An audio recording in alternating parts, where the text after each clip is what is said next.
everybody, it's Jenny from the Missouri Star Quilt Company, and I've got a fun project for you. Now I have a bit of a confession.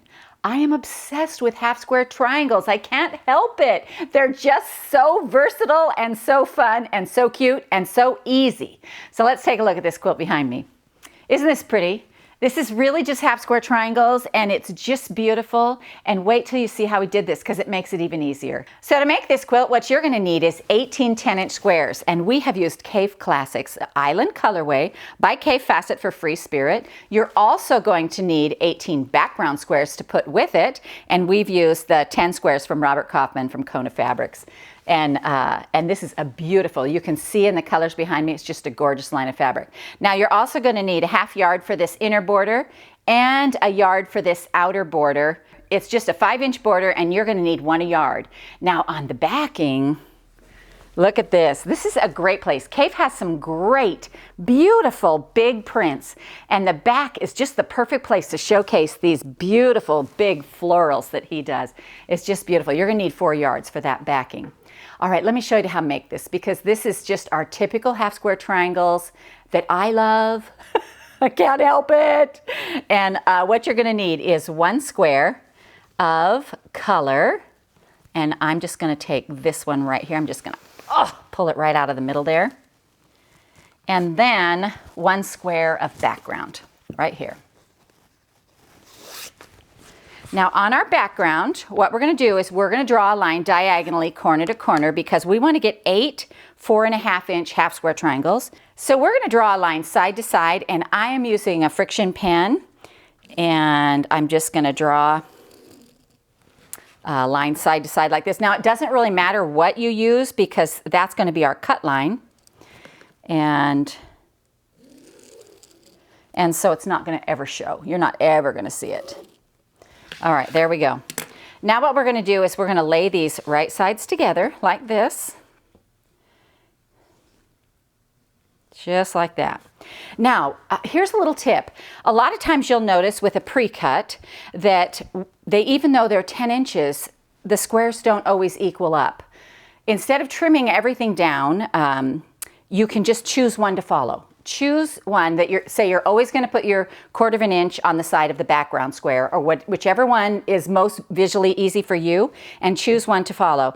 Because the peaks are different sizes, they measure them differently. And so it's not that that they can't measure, it's just that these peaks kind of do crazy things to our quilter's brain. All right, so now what we're going to do is we're going to sew a 1/4 inch on either side of this line right here. And I have one done here because we've done it before.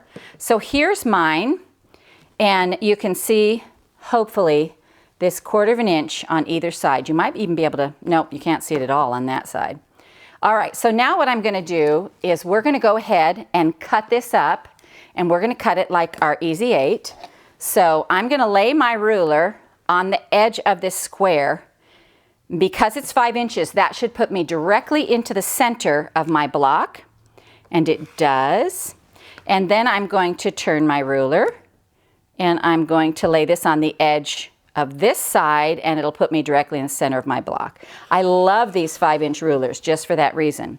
Now we're going to lay them corner to corner and cut this on the diagonal, and then we're going to come over here and cut this on the diagonal. And I'm going to switch hands for that. There we go. All right, now what we have to do is we've got to press these open, and we're going to go to the iron for that. And I'm just going to make sure my iron's nice and hot.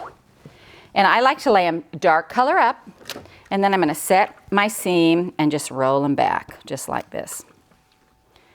Now you're going to do this to all 18 squares. And let me just do a few of these. Set and roll. Sometimes I forget to set, but you know, it does make it a bit easier. And I'm kind of like a horse to water though. When I get started on something, I can hardly wait to see how it's going to turn out. So you're going to iron all of yours, and you're going to do that to all 18 of your squares. And then we're going to start putting these together. And we are going to put these together like a 9 patch. So this is the block we're looking for right here. They are all going to go exactly the same direction. Okay, so just make sure your triangles point the same direction, and we're going to put them together. So I'm going to start right here, and I'm going to lay my triangles out. And by a 9 patch, I mean there are 9 squares in this. And I'm going to use one of these ones that I just sewed, because you want to mix them up. So there's row 1. And then I've got, whoops, you got to watch that, all going the same direction. Row 2, row 3. Now, there is something that you need to know. For those of you who make half square triangles this way, you will note that sometimes if your seam isn't exactly perfect all the way around, they are not exactly the same size. So if you want to square those up to make sure they're all the same size, you can do that. I like to square mine to 4.5. And you can see I'm barely cutting anything off on here, but for some people that is a really important part of this. You know, they want them to be just exactly right. And honestly, it does help with the, I don't think there's anything I can trim on that one. It does help with making sure everything lines up perfectly. So, you know, as we progress on our quilting journey, we're going to do things a little differently than we would ordinarily do things. We get better and better. We work harder and harder. Sewing is just practice. I mean, if I sew an hour today, tomorrow I'm an hour better. You know, so it's just one of those practice things.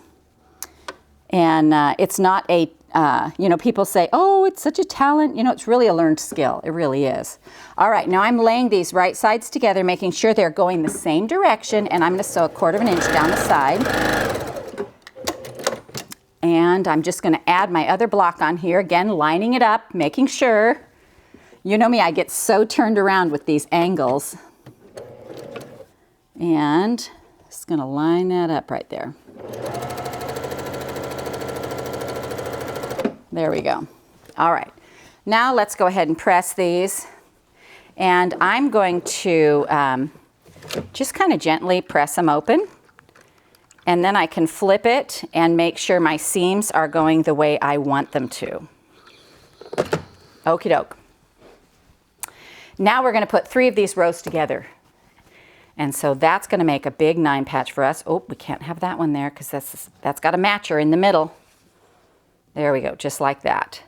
And so what I'm going to do then is I am going to lay these right sides together and sew right down the side to make this block. Whoops.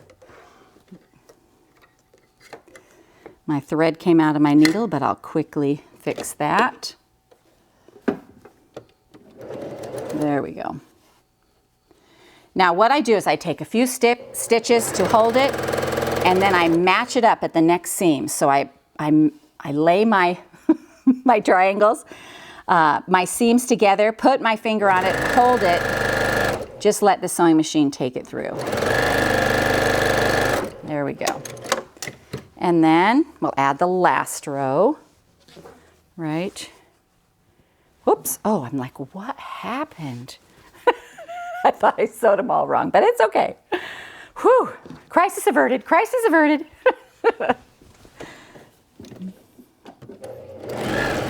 All right, here we go. And again, I just take a few stitches to anchor it, and then I put my finger over that seam.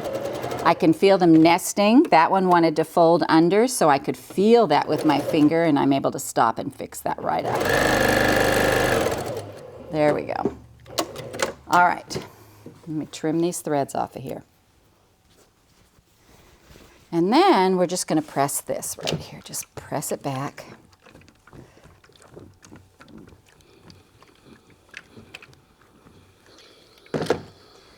Alrighty, and that's your block right there. So then this is the fun part.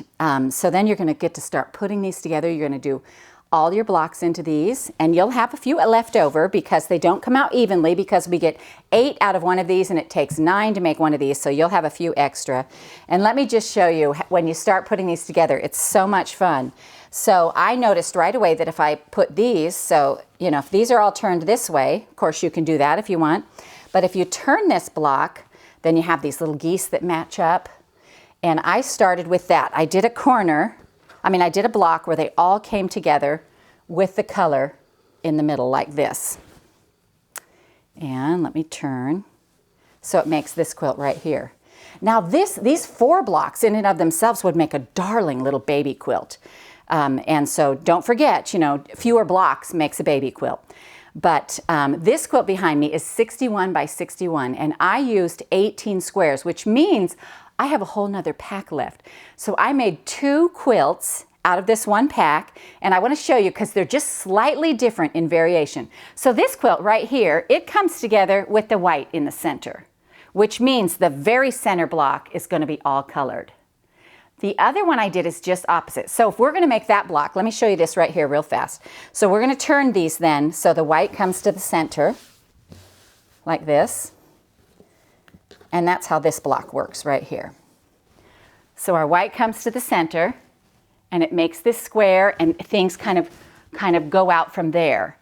On the other one, the color is in the center of these blocks, which means our very center square is going to be white. Now, just so you know, I would not do this. I would not put 2 colors that are the same together. So I would probably move this up here. Oh, nope, that one's the same too. Well, anyway, I would grab another one from my stack and I would just make it so that they're just different, because I wouldn't want the same ones coming together, because I love the scrappy. So let me show you this other quilt now. I have it over here, and this is all out of the one packet of 10-inch squares. Now, if you're going to do this, you're going to need to double up your yardage for your border and your binding, because we just used a 1/2 yard for the border and a 1/2 yard for the binding. But look how this comes together. I want to show you here. So see how the colors come together right here, and then it makes the geese that go out, and then they bonk noses together and then continue on their flight. So even though these, I'll get over here so you can see kind of both of them at the same time. These are both the same idea, the same plan, but they have a little bit different look, and I just thought it was so fun to play with that I had to try it twice. So you can see how different these are. Even though the square is the same, the layout is just a little bit different, and it just is really fun to play with all the directional things you can do. Now, there's more setting than these to be had. So this is really fun. I'm calling it Tranquil Triangles, because really you're just making this block. The squares all go in the same direction, and you can just put them together, and it's not a lot of brain work, not a lot of thinking, but so much design creativity.